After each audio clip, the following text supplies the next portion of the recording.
All right, let's get right into it. One of the biggest banks on the planet, JPMorgan, is making a move. And it's one of those really quiet moves that, when you look closer, has absolutely massive implications. They're shifting the entire heart of their gold trading operations, and trust me, it tells us a ton about where global financial power is actually heading. So that brings us to the big question, right? Why is Wall Street's gold taking this almost secret trip all the way to the east? Look, this isn't just about moving some furniture and computers. This is a huge strategic pivot, and it's going to send ripples through the entire global gold market. Let's break it down. So, first things first, to really get why they're going somewhere new, you've got to understand what they're leaving behind. This whole story really kicks off with the insane pressure that's been building on banks like JPMorgan in their traditional stomping grounds, New York and London. Now there's a word you absolutely have to know here: spoofing. It sounds kind of funny, but it's serious business. Imagine you go and place a gigantic order to buy gold. Everyone else sees it and thinks, whoa, something big is happening. The price is going to skyrocket. But you never actually plan to buy it. You cancel it the very last second, and then you profit from the price swings you just created. It's a really shady practice that has haunted the precious metals market for a long, long time. And this number shows you exactly how serious things got. In 2020, JPMorgan got absolutely hammered with a $920 million fine for spoofing. I mean, that is not a slap on the wrist, that's a punch in the gut. When you're paying fines that are almost $1 billion, it's a massive wake-up call to completely rethink how and, more importantly, where you're doing business. And honestly, that huge fine was just one piece of the puzzle. What's been happening in the West is basically a perfect storm for these big banks. You've got regulators breathing down your neck constantly. The cost of just playing by the rules of compliance is through the roof. Then you've got new capital rules like Basel III popping up. And all the while, there's this constant threat of another billion-dollar lawsuit just waiting around the corner. It just got too hot to handle, too risky.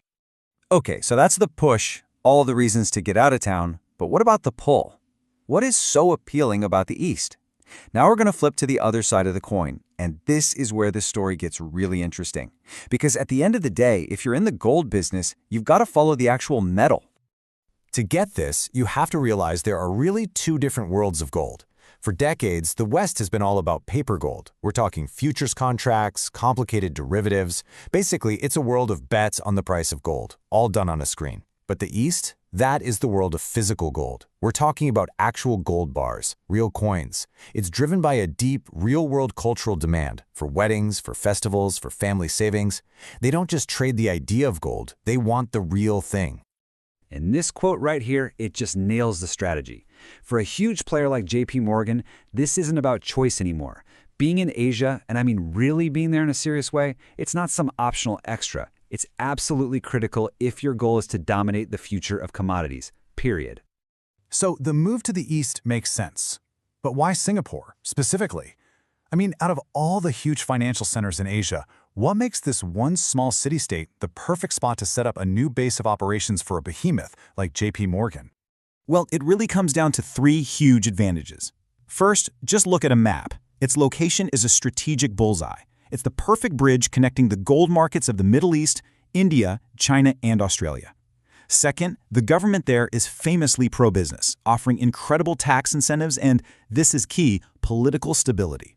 And third, they've invested in building these amazing, state-of-the-art, tax-free facilities just for storing and moving physical gold.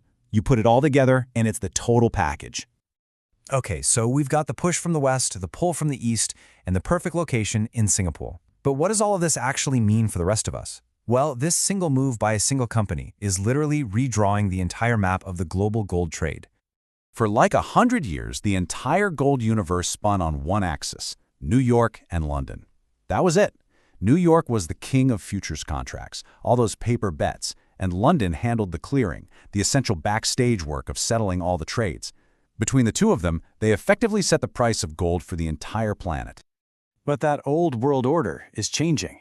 What we are witnessing is a perfect example of what people call the de-Westernization of finance.